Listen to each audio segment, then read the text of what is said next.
द्रौपदी, सीता, राधा, रुक्मणी और भी कई सारे नाम। हिंदू पौराणिक कथाओं में स्त्रियों की बात की जाए तो ये नाम तुरंत याद आते हैं। इनके बारे में हम बहुत पढ़ते और सुनते हैं। माँ सीता का त्याग तो द्रौपदी का चीरहरण, राधा का श्री कृष्ण के लिए निस्वार्थ प्रेम आदि। त्याग, ममता, स्नेह से परिपूर्ण महिलाओं के किरदारों से हटकर आज हम बात करेंगे हिंदू पुराण की विलेन महिलाओं की। ऐसी महिलाएं जो अपने कृत्य और क्रूरता के लिए जानी जाती हैं। आइए जानते हैं हिंदू पौराणिक कथाओं में अपनी बुराई के लिए याद की जाने वाली महिलाओं के विषय में। सबसे पहली, होलिका। एक इंसान का अहंकार ही उसको ले डूबता है। ये बात राजा हिरण्यकश्यप पर बड़ी सटीक बैठती है। हिरण्यकश्यप की कठोर तपस्या से प्रसन्न होकर उन्हें अमर होने का वरदान मिला। अपने इस वरदान को प्राप्त करने के बाद वो खुद को पृथ्वी का सबसे बलशाली व्यक्ति मानने लगा। वो खुद को भगवान से भी ऊपर समझने लगा। सीमा तो वह तब पार करने लगा जब वह लोगों से स्वयं की पूजा करवाने लगा।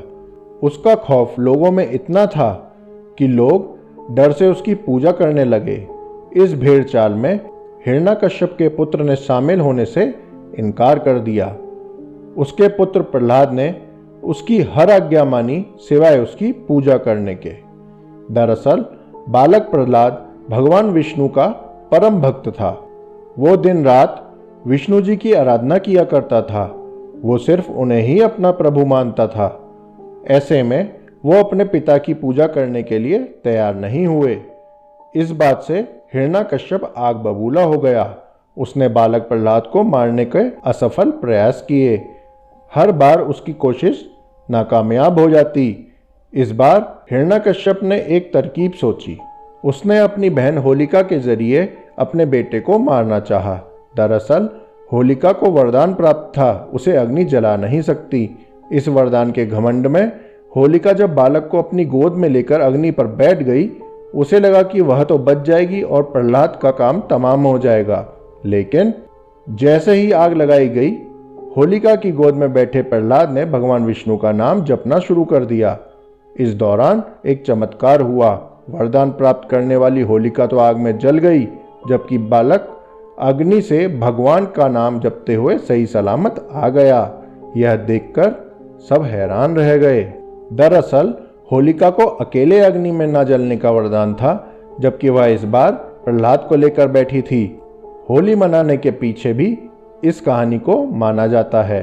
बात अगर महिला विलेन की हो तो होलिका का नाम शीर्ष में ही लिया जाता है, जो अपने नन्हे भतीजे को जान से मारने में बिल्कुल नहीं कतराई। भुलाए नहीं भूलता, रामायण की मंथरा का किस्सा, जो कि इस कड़ी में दूसरी विलेन है। रामायण की कहानी में राम, रावण, सीता, कुंभकर्ण के अलावा भी एक बेहद दिलचस्प किरदार है, जो कहीं ना कहीं इस पूरी रामायण के घटित होने की वजह है। वो किरदार कोई और नहीं बल्कि मंथरा ही है। अगर उसने कैकेयी को भड़काया नहीं होता तो वह शायद ही राम को वनवास और भरत के ताजपोशी की इच्छा जताती। एक पिता को उसके पुत्र के वियोग में मृत्यु को प्राप्त कर लेना, एक माँ को अपने बेटे से 14 साल तक अलग रहना पड़ा। मंथरा हिंदू महाकाव्य रामायण की एक ऐसी नौकरानी है जिन्होंने अयोध्या राज की तस्वीर को बदलने में काफी अहम भूमिका निभाई। उसने ही रानी कैकेयी को महाराज दशरथ से अपने पुत्र भरत के लिए सिंहासन की मांग करने के लिए बोला। साथ ही श्री राम का वनवास मांगा। अपनी पीठ से झुकी यानी कुबड़ी मंथरा का वर्णन एक बदसूरत औरत के रूप में हुआ है। उसे एक स्वार्थी, चालाक और अपने स्वार्थ के काम को करवाने में किसी भी हद तक जाने से कोई परहेज नहीं था। राम के निर्वासन के बाद मंथरा जब बाग में खुशी से झूम रही थी, तभी सबसे छोटे भाई शत्रुघ्न मंथरा को मारने के लिए आगे बढ़ते हैं। लेकिन तभी कैकेयी उसे बचाने के लिए भरत से प्रार्थना करती हैं। तब भरत जाकर उन्हें रोकते हैं।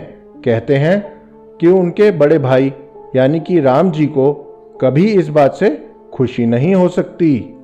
बता दें, मंथरा कैकेयी से बहुत प्रेम करती थी। उसने ही उन्हें बचपन में पाला भी था। अपने इस लगाव की वजह से ही वह शादी के बाद कैकेयी के साथ उनके ससुराल आ गई थी। अपने इस भड़काने के कृत्य की वजह से उसे एक महिला विलेन की लिस्ट में रखा गया है। आइए अब जानते हैं इस कड़ी में अगली लेडी विलन के बारे में, श्री कृष्ण को जहर से मारने की कोशिश करने वाली पूतना। नन्हे कृष्ण की बाल लीलाओं से सभी लोग वाकिफ हैं। हिंदू पौराणिक कथाओं के अनुसार वो अपने नटखट और सुंदर रूप से सभी का मन मोह लिया करते थे। कृष्ण राक्षस कंस के भांजे थे। वो कृष्ण को मारना चाहता था। उसे अपनी बहन देवकी के 8वें पुत्र से अपनी मृत्यु का श्राप था। ऐसे में वह भगवान कृष्ण को बचपन में ही मार डालना चाहता था। इसके लिए उसने कई असफल प्रयास भी किए। इस कड़ी में उसने एक दुष्ट राक्षसी पूतना का भी सहारा लिया। राक्षसी पूतना खुद को एक खूबसूरत महिला के रूप में बदल लेती है। वह छलिया की तरह कृष्ण के घर में दाखिल होती है। वह किसी तरह भोली यशोदा माँ को अपने जाल में फंसाने में कामयाब हो जाती है। इस तरह वह घर के अंदर पहुंची। उसने कृष्ण को खाने में जहर के जरिए मारने की कोशिश करी। इसमें कामयाब ना होने के बाद पूतना बस एक मौके की तलाश में थी।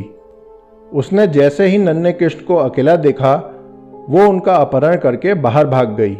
उसने अपने वक्षों से जहरीला दूध पिलाने की कोशिश की और तभी नन्हे कृष्ण ने उसका वध कर दिया। इस कड़ी में अगली लेडी विलन का नाम आता है शूर्पणखा। रावण की एकमात्र बहन शूर्पणखा वैसे तो भयानक कुरूप राक्षसी थी, लेकिन अपने मायावी शक्तियों से वह एक अत्यंत सुंदर स्त्री का रूप धारण कर लेती थी। अपने शूर्प जैसे बड़े बड़े और चौड़े नाखूनों की वजह से उसका नाम शूर्पणखा पड़ा। राम रावण युद्ध की मूल वजह भी यही महिला रही। वाल्मीकि रामायण के अनुसार जब राम, लक्ष्मण और सीता वनवास के दौरान पंचवटी में निवास कर रहे थे, तब रावण की बहन शूर्पणखा का दिल राम पर आ गया। वह उनके पास अपनी इस इच्छा को लेकर गई। राम विवाहित थे, इसलिए उन्होंने इस प्रस्ताव को ठुकरा दिया। उसके प्रस्ताव को यह कहकर खारिज कर दिया कि वह पहले से विवाहित हैं और उनकी पत्नी सीता हैं। इसके बाद शूर्पणखा लक्ष्मण के पास गईं, लेकिन गुस्सैल स्वभाव के लक्ष्मण इस बात से क्रोधित हो गए। उन्होंने आव देखा न ताव शूर्पणखा की नाक काट ली।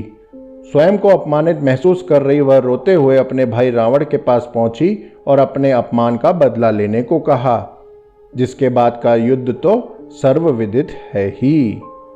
अनेक ग्रंथों में शूर्पणखा के बारे में कहा जाता है कि किसी खुशी के अवसर पर उसका अट्टहास महाभयानक होता था और दुख के समय विलाप ऐसा कि लोग कांप जाते थे।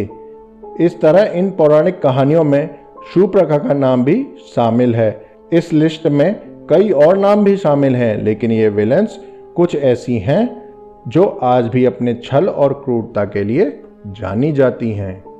तो दोस्तों, ये थी हिंदू पौराणिक कथाओं की कुछ लेडी विलेंस। इनके अलावा भी बहुत सी खलनायिकाएं समय समय पर हुई हैं। उनके बारे में यदि आप जानना चाहते हैं तो कमेंट बॉक्स में कमेंट करिए। आशा है आपको ये वीडियो पसंद आया होगा। यदि ये वीडियो पसंद आया है और आपकी जानकारी में इजाफा हुआ है तो इस वीडियो को लाइक करिए, ज़्यादा से ज़्यादा शेयर करिए। चैनल पर पहली बार आए हैं तो इसे सब्सक्राइब करें। सब्सक्राइब के बाद साथ में बेल वाले आइकन पर ऑल सेलेक्ट करिए, जिससे भविष्य में हम जो भी धार्मिक जानकारी इस चैनल पर डालें उनका नोटिफिकेशन आप तक पहुंच सके। धन्यवाद।